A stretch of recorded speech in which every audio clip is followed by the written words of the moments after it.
से कंस बोला, बहन जिस प्रकार तुमने 6 फूलों को तोड़वा दिया, वैसे ही एक कली को भी तोड़ लेने दो मुझे। जिस प्रकार तुमने 6 बालकों को मरवा दिया, वैसे ही तुम इस लड़की को भी मुझे मार लेने दो।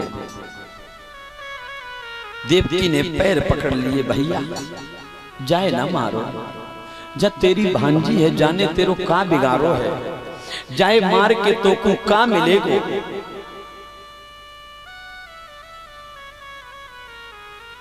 ब्रात रखिए कन्या के प्राण, भैया इस कन्या के प्राणों को दान दे दो मुझे।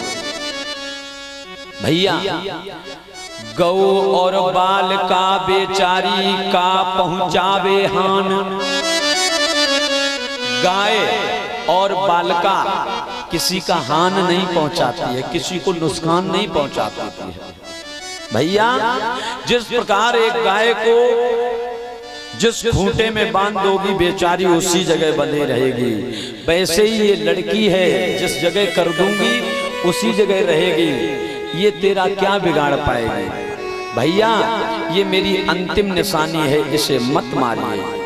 लेकिन कंस को दया नहीं आई, बाल का छीन ली हाथों से,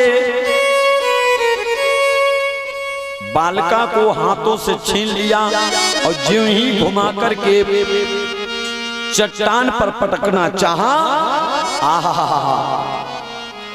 वो लड़की हाथ से छूट गई, अकस्मात आकाश मार्ग की ओर चली गई।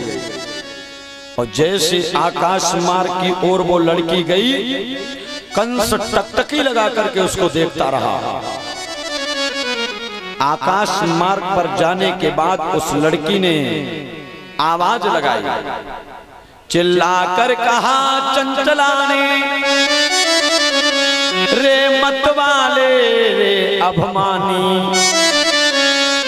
तेरे बैरी को पाल रहे यादव वंशी गोकुल वाले। और मामा कंस तू मोकू का मारेगो तो मारवे के लाने ब्रज 84 कोस के अंतर्गत में तेरा काल जन्म ले चुका है।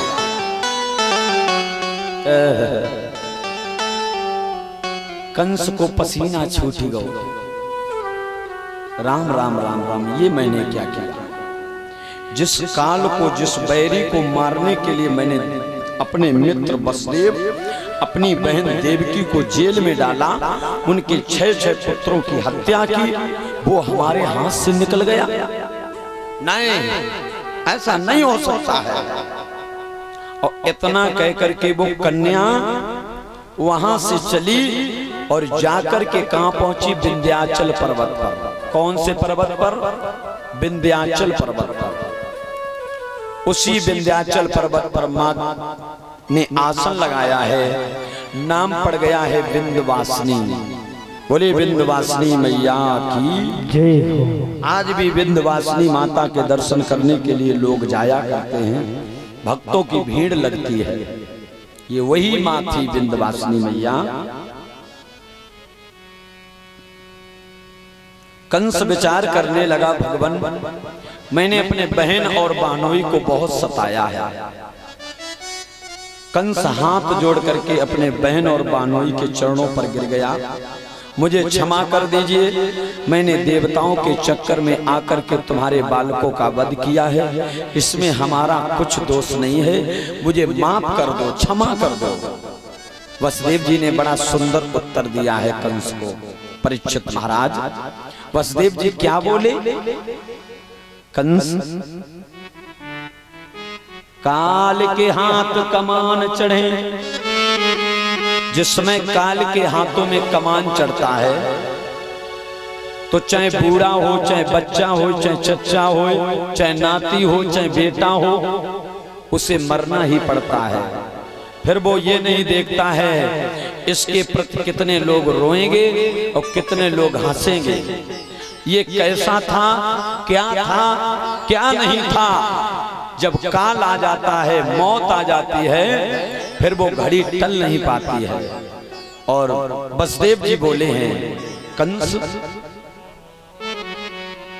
मौत का समय ने चित होता, वो उसी समय पर आती है मौत।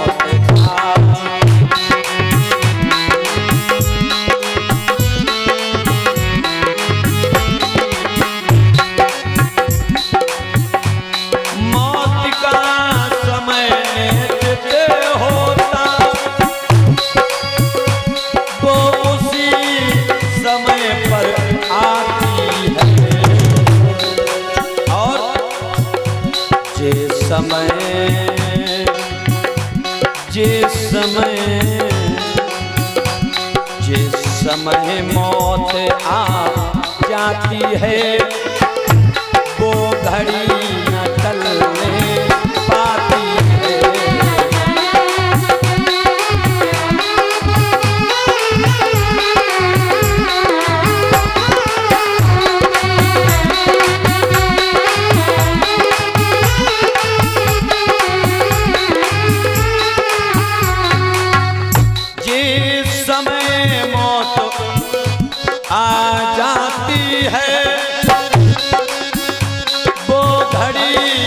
टलने पाती है मौत का समय, समय प्यारे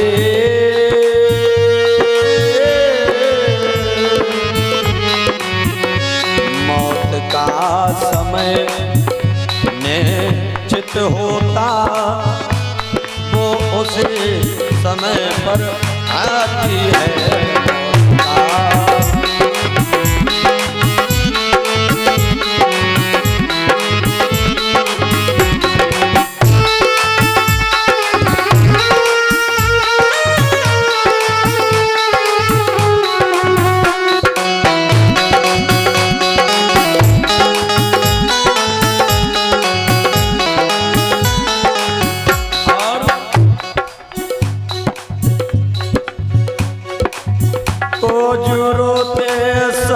सवेरे को जुरोत के भोरारी रात, अरे को जुरोते वक्त पर को जुरोत रे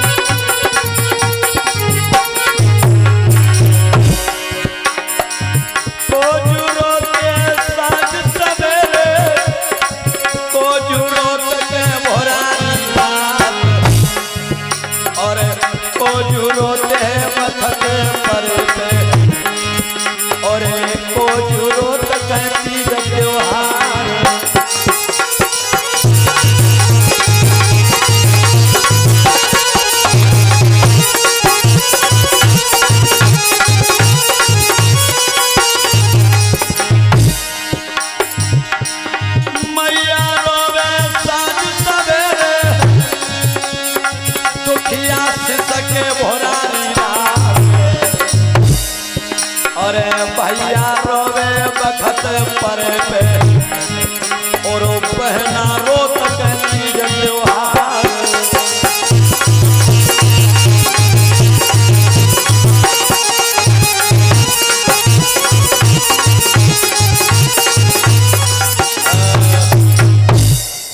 मेरे प्रिय बंधुओं, जब मौत का समय आता है तो फिर वो घड़ी टलती नहीं है। जिस समय मौत आ जाती है उस समय फिर कोई बच नहीं सकता है। जिंदगी में हजारों का मेला जुड़ा, हंस जब जब उड़ा तब अकेला उड़ा। लखपति के संग में न ढेला जुड़ा, हंस जब जब उड़ा तब अकेला उड़ा। प्यारे, जिंदगी में न जाने कितने मेले लग जाते हैं और लग के चले जाते हैं, लेकिन मनुष्य अकेला ही रह जाता है। जब मौत आती तो अकेले ही जाना पड़ता है। ना वो राजा रहे ना वो रानी रही, ना बुढ़ापा रहा ना जवानी रही, ये तो कहने और सुनने की कहानी रही। प्रिय बंधुओं, ना राजा रहता है ना रानी रहती है, ना बुढ़ापा रहता है ना जवानी रहती है, ये कहने और सुनने की केवल कहानी रह जाती है कि फला व्यक्ति अच्छा था और फला व्यक्ति खराब था। बस केवल नाम रह जाता है। जिसने अच्छा कर्म कर लिया उसे अच्छा फल मिलता है, जिसने बुरा किया उसे बुरा फल प्राप्त होता है। खाट सारे खड़े के खड़े रह गए, सारे धनवा गड़े के गड़े रह गए। खाट सारे खड़े के खड़े रह गए, सारे धनवा गड़े के गड़े रह गए। लखपति के संग में न ढेला जुड़ा, हंस जब जब उड़ा तब अकेला उड़ा। कितना भी प्रयास कर लीजिए, कितना भी प्रयत्न कर लीजिए, अंत समय पर कुछ साथ नहीं जाता है। इसलिए प्यारे, रहना है सबसे भुजा पसार यार, रहना न सदा इस डेरे में, गफलत की नींद मती सोवे तू घोर घमंड अंधेरे में। सिकंदर के पास कितना अनाज था, पूरे विश्व में राज था। अंत समय मरने पर सिकंदर ने अपने हाथ बाहर कर दिए। किस लिए किए? ताकि दुनिया वाले जाने कि सिकंदर शहंशाह के पास सब कुछ था, मरने के बाद केवल हाथ खाली, कुछ नहीं साथ जा रहा है। ना नाती है ना बेटा है, ना चच्चा है ना बच्चा है, चेला का साथी गुरु नहीं, ना सात गुरु के चेला है। रहना न सदा इस डेरे में, प्यारे इस संसार में सदा नहीं रहना है। इसलिए सबसे भुजा पसार के मिलिए, सबसे आनंद से प्रेम की प्रेम ज्योत जलाते चलते रहिए, हरि का गुणान बात करते रहिए और अपने जीवन को आनंद में काटते रहिए। कंस वहां से चला और जाकर के अपनी सभा में गया। कौन? कंस।